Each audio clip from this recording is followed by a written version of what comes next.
ज़्यादातर जो मुझे जो लगा इस एग्ज़ाम के अंदर, जो इस साल जो एग्ज़ाम के अंदर ये होगा कि काफ़ी ज़्यादा नेगेटिव्स होंगे। नमस्ते। तो DLLB 2021 is done, BHU is done, MHCD I think is going on, should be done. तो अब सबसे पहला प्रश्न जो फॉलो अप के लिए आता है कि रिजल्ट कब आएगा। 2019 में ये एग्जामिनेशन कंडक्ट किया गया था 3 जुलाई 2019 को, and roughly I'm looking at messages from my previous students in 2019. They are the result was declared on the 16th of July के आसपास। तो roughly speaking almost 11 दिन। अब ये 16 जुलाई से मतलब एक दिन पहले भी आ गया होगा, because I'm just looking at messages जिसने जब मैसेज किया होगा तब। अब बात करते हैं पिछले साल, but that was not a covid year. पिछले साल ये एग्जामिनेशन हुआ 9 सितंबर को, देन 6 अक्टूबर को, 9 सितंबर और 6 अक्टूबर, but it was a covid year, को पोर्टल खोला गया फॉर ऑब्जेक्शन एक्सेट्रा। ठीक है जी। और उसके बाद काउंसलिंग की डेट्स ये लोग शिफ्ट करते गए, और फाइनली जाके 9 नवंबर को इन्होंने स्कोर कार्ड डिस्प्ले करा, और उसके बाद इन्होंने करीबन 20 नवंबर को पिछले साल फाइनल जो आपकी लिस्ट थी वो निकाली, और उसके बाद इन्होंने जाके अपना नोटिस जारी करा 24 नवंबर को, पहला बेसिकली जो प्रोसीजर जो था। अब लेकिन पिछले साल कोविड ईयर था, फैकल्टी जो बेसिकली जो टीचर्स हैं वो फैकल्टी की प्रेमिसेस में थे नहीं, लेकिन इस साल हैं। तो अब इन दोनों से क्या हमें अंदाज़ा लग रहा है कि अगर हम थोड़ा सा नोट करें तो पिछले साल ऑलमोस्ट 9 सितंबर को पेपर हुआ, वहाँ पे आपकी कहानी चल रही है 24 नवंबर तक की। तो मैक्सिमम टू मैक्सिमम डिले कितना आया, 9 अक्टूबर और 9 नवंबर रफली। तो 2 महीने के अंदर अंदर सारा प्रोसीजर खत्म हुआ। लेकिन 2019 में जाएंगे जब everything was pretty normal, the results हम 7th कट ऑफ लिस्ट पे बैठे थे कहीं 24 अगस्त के आसपास। तो हमारी जो फर्स्ट कट ऑफ लिस्ट थी वो करीबन 20 से 24 जुलाई के बीच में आ चुकी थी, और बहुत आराम से आ गई थी। तो आप रफली आज से 15 से 20 दिन का समय निकाल लीजिए कि जब तक आपकी बेसिकली दिवाली तक आपकी ऑलमोस्ट फर्स्ट मेरिट लिस्ट की काउंसलिंग वगैरह सब कुछ शुरू हो जाएगी। दूसरा प्रश्न ये है कि कट ऑफ क्या जाएगा, किसी को मालूम नहीं एज यूजुअल, क्योंकि किसी ने प्रश्न पत्र देखा नहीं। अगर क्वेश्चन पेपर जिस दिन अवेलेबल होता है उस दिन एक बेटर असेसमेंट की जा सकती है कि भाई कहाँ ये गाड़ी जाएगी, क्योंकि उससे पहले सब कुछ एक तरह से एक स्पेकुलेशन ही है। बट ओवरऑल जो फीडबैक है 2021 के क्वेश्चन पेपर पे from the ground, not on the internet. Internet पे क्या होता है कि इंटरनेट की जो बड़ी जो शक्ति है, जो प्राण शक्ति है जो इंटरनेट की, वो बड़ी डिल्यूजनल है। मतलब एक आदमी बोलता है तो ऐसे लगता है कि सबके साथ ही बहुत ज़्यादा खराब हुआ। मेरे जितने भी स्टूडेंट्स हैं मेजरली एज सच कोई नेगेटिव खबर मोस्टली नहीं है। हाँ ठीक है, जो लोग 300 एक्सपेक्ट कर रहे थे अब वो 260 पे या 250 पे गिर गए हैं, तो उनके हिसाब से पेपर खराब हो गया है। लेकिन मुसीबत यह है कि जब भी हम एक जनरल डिस्कशन करते हैं तो हम लोग एक नॉर्मल सा कट ऑफ के बारे में बातचीत करते हैं। तो पिछले साल अनरिजर्व कैटेगरी की कट ऑफ थी 227। अब सिंस रियल लाइफ में तो किसी को कुछ नहीं पता कि क्या हुआ है यहाँ पे और कैसे हुआ है, तो अगर ज़्यादातर लोगों को अगर बहुत ज़्यादा पेपर टफ लगा तो थोड़ी सी कट ऑफ -2 नीचे खींच लीजिएगा, और ज़्यादातर लोगों को अगर आसानी से पेपर मतलब मेजॉरिटी क्वेश्चंस अगर उन्होंने ठीक कर लिए तो +2 खींच लीजिएगा। It's as simple as that, क्योंकि पेपर एज सच कोई अनएक्सपेक्टेड लाइंस पे नहीं था। हाँ अब ज़रूर ये नहीं कहा जा सकता कि जी हमने सब कुछ पढ़ाया था या ये बोला गया था, नहीं। जिस तरीके के अब जो प्रश्न जो आ रहे हैं क्वाइट इन डेप्थ, तो ऐसे करीबन करीबन 10 प्रश्न जो कि बदतमीज प्रश्न, examiner egos balls outside the off stump, जिनको आपने छोड़ना है अगर आपको कंफ्यूजन है। जैसे कि वो 10 रुपए के सिक्के का लीगल टेंडर वाला क्वेश्चन, या बीवी डिवोर्स के बाद सरनेम यूज करती। Now these are debatable, arguable, scrapable questions. मैंने ये नहीं कहा कि स्क्रैप हो जाएंगे, क्योंकि सभी कुछ ये एग्जामिनर का कोर्ट है, एग्जामिनर साहब यहाँ पे जज हैं, जो ये डिसीजन देंगे मोस्टली हमें माननी पड़ेगी। और ऑब्जेक्शन अनलेस एंड अनटिल हमारी एक्सेप्ट कर लें, क्योंकि कोई अपैलेट अथॉरिटी तो है नहीं जिनके पास हम जाके लड़ेंगे। जैसे कि अगर आपने, मुझे पता है कि अभी तक आप 10 रुपये लीगल टेंडर वगैरह गूगल पे सब छानबीन कर चुके हैं, आपको वहाँ पे 2-3 चीज़ें मिलेंगी एक आपको मिलेगा कि यार ये ऑफेंस है सेक्शन 188 के तहत। एक चीज आपको एक पर्सपेक्टिव और मिलेगा, बाय द वे मेरा पर्सपेक्टिव नहीं है, इंटरनेट पे जो लिखा हुआ है कि एक डीएम साहब ने सेक्शन 124A भी लगा दिया किसी के ऊपर 10 रुपए के सिक्कों की कंट्रोवर्सी के ऊपर। और एक आपको ये लगेगा कि आरबीआई ने अपना एक कंप्लेंट पोर्टल भी खोला हुआ है जहां पे आप बता सकते हैं। अब मुसीबत यह आती है कि ऐसे प्रश्नों के अंदर ये देखना पड़ता है कि ऑप्शन क्या थे, और ये प्रश्न pretty much unless and until आपको इस विषय के बारे में थोड़ा सा ज्ञान है पहले से, ये क्वेश्चंस विश हैं इन विषयों पर। दैट साउंड्स गुड या। तो इन क्वेश्चंस से ज़्यादा पंगा नहीं लेके नोबेल प्राइज वाले करंट अफेयर्स मोस्टली सबके ही गए होंगे, तो एक अंदाज़ा एक स्पेकुलेशन से कर लेते हैं, जो कि बिल्कुल गलत हो सकती है बाय द वे, क्योंकि मैं इन चीज़ों में कोई एक्सपर्ट नहीं हूँ और मैंने सबसे मोस्ट इंपॉर्टेंटली प्रश्न पत्र अभी तक नहीं देखा है। ऑब्वियसली स्टूडेंट्स वगैरह ने सब कुछ डिस्कस तो करा है, बट ओवरऑल जब भी आप फीडबैक लेते हैं, क्योंकि एग्जामिनेशन एंग्जाइटी इतनी होती है कि कभी कभार क्या मोस्टली ही हमें ना ऑप्शंस याद रहते हैं और ना प्रश्न की एग्जैक्ट लैंग्वेज, क्योंकि लॉ में लैंग्वेज बहुत बहुत ज़्यादा ज़रूरी है। ठीक है जी। तो आप समझ लीजिए जो फीडबैक मिला कि ऑलमोस्ट आपके 10 क्वेश्चन ऐसे थे जो लॉजिकल प्लस इंग्लिश के थे, जिसमें से आप समझ लीजिएगा कि मोस्टली सब लोग 8 1 से 7 या 8 का एक एवरेज स्टूडेंट का लेवल होता है कि वो इतना काम करके आ रहा है। If I'm not mistaken and if the feedback that has been given to me is not incorrect, roughly I think 2 were of maths and mostly contrary to popular belief काफी लोगों के ये वाले क्वेश्चन भी आसानी से हो जाते हैं। ऐसे करीबन 20 सीए एंड जीके के क्वेश्चंस थे, जिसमें से ऑलमोस्ट 15 डुएबल थे। नोबेल प्राइज के ऊपर, world environment day, standard questions, WHO का हेडक्वार्टर, अगर ये सब आया है तो, क्योंकि मेरे को जो फीडबैक मिला है मैं उसी के बारे में डिस्कशन कर रहा हूँ।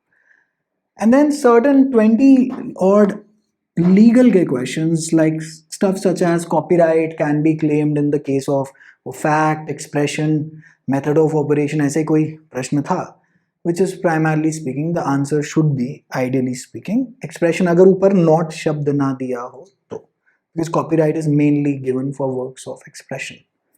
बट डिपेंड करेगा, और इसको आर्ग्यू आउट कर लेंगे जब क्वेश्चन पेपर आएगा तो इस चैनल पे एनालिसिस होगी। तो अगर मैं रफली सब कुछ खींच खाच के, ये पेनिसिलिन के जी फाउंडर कौन थे और अलग अलग जो स्टैटिक जीके के क्वेश्चंस हैं, शायद अगर आप उस स्टूडेंट से पूछेंगे जिनको नहीं पता बिल्कुल, तो वो कहेगा बहुत ही बेकार प्रश्न पत्र था। लेकिन जिनको स्टैंडर्ड स्टैटिक जीके के क्वेश्चंस हैं पता है, तो मतलब पता है, और मोस्टली जनता को ये सब पता होता है। अब जैसे मुझे याद है हमारे ऑनलाइन कोर्स में हमने एक 42 मिनट का लेक्चर अपलोड करा था कुछ एग्जाम से 1 महीना पहले ऑन एनवायरमेंट लॉ। और अब ये देखिए नसीब की बात है, सिर्फ और सिर्फ नसीब है कि उसमें से 4-5 प्रश्न आ गए, वो आपका कॉमन फ्यूचर, MC मेहता, ये वो जितने भी जो भी रिपोर्ट हुए। और ये भी नसीब की बात है कि जितने लोग काफ़ी लोग ऑनलाइन कोर्स में 42 मिनट का रहे, कौन देखेगा इसको, हटाओ हटाओ। ऐसी बहुत जनता भी है, तो नसीब का खेल हो गया बेसिकली। अब अगर हम कहें कि जी हमने ये पढ़ा रखा था कि 10 शेड्यूल में अगर MP डिस्क्वालीफाई हो रहा है तो उस पर डिसीजन स्पीकर लेगा, और अगर स्पीकर डिस्क्वालीफाई हो रहा है तो उस पर डिसीजन कौन लेगा, तो ये बहुत डेप्थ का क्वेश्चन है। वेरी फ्रैंकली जो सच्ची बात है, इतनी ज़्यादा 10 शेड्यूल की हर लाइन के अंदर नहीं घुसे थे, क्योंकि हमारा काम बाकी जगह से हो गया, हमारा काम करंट अफेयर्स से हो गया, हमारा काम जीके हो गया। तो ऐसे आप रफली बीवी का जो सरनेम है, लीगल टेंडर वाला क्वेश्चन है, ये 10 शेड्यूल, चलो ये तो आसान, मतलब एक तरह से अगर आपने पढ़ा हो तो ठीक है, नहीं पढ़ा हो तो फिर अटक गए, KBC की तरह लाइफ लाइन भी नहीं है यहाँ पर तो। लेकिन ऐसे आप समझ लीजिए 10 क्वेश्चन होंगे। चलिए मैं ज़्यादातर अगर डाउट लूँ तो रफली स्पीकिंग अगर 20 क्वेश्चन भी होंगे, और अगर आप जो डुएबल क्वेश्चंस होंगे, जो एवरेज आप लेके चलेंगे, जो जनता की जो एवरेज है, नोबेल प्राइज करने की क्षमता किसी की है, वर्ल्ड एनवायरनमेंट डे है, जो भी बेसिकली जो भी स्टैंडर्ड करंट अफेयर क्वेश्चन ही पूछे, WHO का हेडक्वार्टर वगैरह कहाँ है, आप रफली ले लेंगे तो 55 क्वेश्चंस तो डुएबल रहेंगे, राइट। 55 क्वेश्चंस अगर डुएबल हैं तो रफली स्पीकिंग आप देखेंगे जब फाइनल आंसर शीट आएगी तो आपको यहाँ पे टीजे भैया मिलेंगे जिनका नाम है ट्रैफिक जैम ऑफ कैंडिडेट्स। तो अगर रफली हम माने कि आप, अगर मैं बिल्कुल सेफेस्ट साइड रहता हूँ, मतलब मैं कट ऑफ को ऊपर से ऊपर भी खींच दूँ, तो अगर आप 232 230 वगैरह के प्लस में हैं तो मोस्टली आपके पास सीट है। राइट, और वेट कर लीजिए। आई थिंक आज क्या डेट हो गई है जी? आज हो गई है रफली स्पीकिंग 4 अक्टूबर, और पेपर को हुए हुए भी आई थिंक ऑलमोस्ट 5-6 दिन तो हो ही गए हैं। एक हफ्ता तो निकलने ही वाला है अभी। कल बुधवार आ जाएगा तो एक हफ्ता हो जाएगा, तो एक हफ्ता और बेसिकली, तो उससे आपको फाइनल पता चल जाएगा। बट रफली स्पीकिंग जो जो जो मेरे को जो फीडबैक दिया गया उसके हिसाब से मैं आपको बता रहा हूँ कि 220 पे ट्रैफिक जैम होगा। मतलब ये स्कोर ऑलमोस्ट अनरिजर्व कैटेगरी में जिसने ठीक ठाक प्रिपरेशन करी है सबका आ जाएगा। अब इसके ऊपर चलेगी कसिनो रॉयल, जो कि आपका नसीब। अंदर मैगी चाय लिखी है तो ज़रूर जाएंगे, नहीं लिखी तो फिर ईश्वर मालिक, और तो और कुछ कह नहीं सकते इसके ऊपर। तो ये एक तरीका है कि अगर हम देखें तो रफली ये डुएबल है। हम लोग अगर वो टेंडर, सरनेम, ऐसे जो जो प्रश्न जिनका बेसिकली आप 10 साल पढ़ाई कर लीजिए तो भी मतलब एंडलेस सिनारियो है, वो अगर नहीं होंगे तो दिक्कत है। अच्छा, दूसरी बात, ज़्यादातर जो मुझे जो लगा इस एग्ज़ाम के अंदर, जो इस साल जो एग्ज़ाम के अंदर ये होगा कि काफ़ी ज़्यादा लोगों के काफ़ी ज़्यादा नेगेटिव्स होंगे, क्योंकि ऑप्शंस ट्रिकी थे। Options they were very close together. जिस तरीके के हम लोग मॉक्स में जानबूझ के बनाते हैं, काफ़ी दुनिया कंप्लेंट भी करते हैं आपने नीडलेसली हार्ड बना दिया, आपने यूपीएससी लेवल बना दिया, आपको बेचने की पड़ी है, इसलिए आप ये सब करते रहते हैं। आप लोग नहीं, डीयू ऐसे नहीं पूछता है 21 पेपर उसका प्रमाण है, पूछ रहा है, पूछते ही रहेगा। क्वेश्चन सीधे सीधे हैं, ऑप्शंस में गड़बड़ है। जहाँ पे वो 1 and 3 ओनली, 2 and 3 ओनली, जहाँ पे वो 2 ऑप्शन देता था आइदर, या जैसे आपकी वो इसके अंदर पूछा था हिंदू लड़का और जैन लड़की, या ऐसा कुछ पूछा था बेसिकली, एक मेंबर हिंदू से है, एक जैन से, तो कहाँ कहाँ शादी कर सकते हैं? हिंदू मैरिज एक्ट के तहत भी कर सकते हैं, उनकी इच्छा हो तो स्पेशल मैरिज एक्ट के तहत भी कर सकते हैं। मुझे ऑप्शंस नहीं पता कि ऑप्शंस क्या हैं, क्योंकि ऑप्शंस के हिसाब से आपको लॉ एंट्रेंस में गेम खेलनी पड़ती है। तो काफ़ी जनता जो अभी जो सोच रही है कि उनके बहुत सारे गलत हो चुके हैं, क्या पता उनमें से थोड़े से सही निकल आए। और काफ़ी जनता जो सोच रही है कि अरे उनका पेपर बिल्कुल डूब चुका है, कि अरे बाप रे, मतलब बिल्कुल, या चलिए कॉन्ट्री ले लेते हैं कि जी मेरे बहुत ज़्यादा नंबर आ रहे हैं, शायद थोड़े कम आ जाएं, क्योंकि जिन जिन क्वेश्चंस को हम ठीक मार्क करके बैठे हैं उनमें शायद गलती आ जाए। और दूसरी बात ये भी है कि एग्जामिनर, क्योंकि लॉ का पेपर है तो हमेशा 2 से 4 सवाल स्क्रैप होने ही होने हैं, क्योंकि लॉ क्या है, बहसबाजी तो है एक तरह से। तो बहस होगी एग्जामिनर से कि नहीं ये नहीं, वो नहीं, वो नहीं। और पिछले साल भी जैसे 4 एक आई थिंक क्वेश्चंस स्क्रैप हुए थे। अब ये कोई नहीं जानता इनकी पॉलिसी की क्या हुआ था, कई लोगों के 20-20 नंबर भी बढ़े थे पिछले साल में। तो कुछ ऐसा सिनारियो है, रफ स्पेकुलेशन है, टोटली गलत भी जा सकती है, क्या पता यहाँ पे गिर जाए, कोई कुछ नहीं कह सकता इस बार। क्वेश्चंस तो हम तब एनालाइज करेंगे, क्वेश्चंस के करेक्ट सोल्यूशंस तब देंगे जब क्वेश्चन पेपर आएगा, क्योंकि उससे पहले मेरे को कोई उस चीज़ के अंदर फ़ायदा नहीं दिखता। और यही है, मतलब होपफुली आप ठीक हैं, hopefully you are mentally doing good. ठीक है, इतना प्रेशर वेशर लेने की ज़रूरत नहीं है। आफ्टर ऑल एक छोटा सा लॉ एंट्रेंस ही है, इसके अंदर कौन सा मेंस इंटरव्यू ऐसा तो कुछ है ही नहीं ना यहाँ पे। और मेरे हिसाब से अगर आपने एक ठीक ठाक लेवल की तैयारी करी हो, छोड़िए वो 300 280 हटाइए भरे, उनको साइड रखिए। अगर आपने एक ठीक ठाक लेवल की तैयारी करी हो और आप अपनी अंतरात्मा से डायरेक्टली साफ तरीके से बात कर सकते हैं, तो मुझे लगता है आप इस कंक्लूजन पर निकलेंगे कि 55 ऐसे क्वेश्चन थे वहाँ पे जो डुएबल थे। करेक्ट, 55 में से फिर 5 लोग तो फिर हवा में तुक्का मार के भी निकाल देते हैं। तो अब इन चीज़ों का कोई फॉर्मूला होता नहीं, और ये वार्तालाप जो हमारी है ये चलती ही रहेगी। आप कहेंगे आधा टाइम ये आदमी इंग्लिश में बोल रहा होता है, आधा टाइम ये आज वार्तालाप, वातावरण में नहीं, वार्तालाप में घुसा हुआ है। तो जुडिशरी का सीन है ना, तो वो जुडिशरी में हिंदी इतनी आप पढ़ के, क्योंकि इंग्लिश हिंदी ट्रांसलेशन करनी पड़ती है, तो आदत है हिंदी की भी उतनी ही आदत है जितनी अंग्रेज़ी की है। और over a period of time I am trying to improve my Hindi to a remarkably good standard. तो बस यही था मेरे पास आपसे बात करने के लिए। हफ्ता भर रुक जाइए, आई बिलीव आपकी 15-20 अक्टूबर के आसपास तक ये जो प्रक्रिया है आपके एडमिशन प्रोसेस की वो शुरू हो जाएगी। और उसके बाद दिवाली वगैरह तक तो आपको बाहर ही रखेंगे, उसके बाद अंदर बुला लेंगे। सिंपल सी बात है, कॉलेज खुल ही रहे हैं। I believe Jindal law school in Sonipat is opening from the 22nd of October if my information is correct। तो वो सब देखते हुए यूनिवर्सिटीज़ अब मोस्टली खुल जाएंगी, coaching etcetera is already open, तो ऐसी कोई दिक्कत नहीं आनी चाहिए।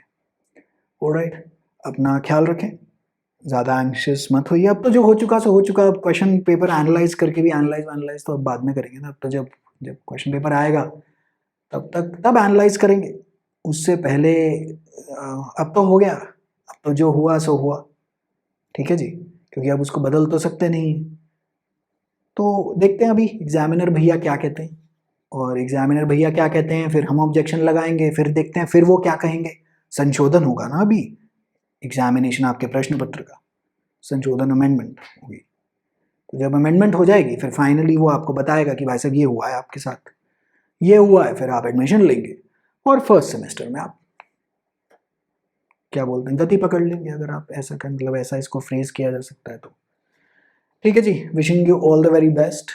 थोड़े दिन टोटली ये LLB ULLB बेयर एक्ट रखिए साइड में, और जाइए कहीं पहाड़ों वहाड़ों पर। हाँ, गंदगी मत फैलाइएगा वहाँ पर, नहीं तो वो गाना चलेगा आजकल बड़ा पॉपुलर है कि आदमी पता नहीं क्या क्या है ना, फूलों की लाशों में। और घूम के आइए आराम से, अब तो दुनिया खुल रखी है, एटलीस्ट डोमेस्टिकली तो खुली हुई है। घूम कर आइए, खड्डे में जाए, आपकी सारी जो बेरा एक्ट सब कुछ साइड करिए, आराम करके आइए, और मेरे हिसाब से काम आपका बन ही जाना चाहिए। राइट, डॉक्यूमेंट्स रेडी कर लीजिए। अगर कोई किसी के पास रिजर्वेशन वगैरह है तो अपनी डॉक्यूमेंटेशन रिन्यू करा लीजिए, वो जो एनुअल बेसिस पे OBC वगैरह जो रिन्यू कराना होता है, वो आप अपने सर्टिफिकेट्स वगैरह रिन्यू करा के रखिए। उस टाइम पे मत दौड़िएगा जब काउंसलिंग की नोटिफिकेशन आ जाए, फिर आप 15 दिन की वो सिग्नेचर देंगे, फिर वो प्रोफेशनल एडमिशन हो जाएगी।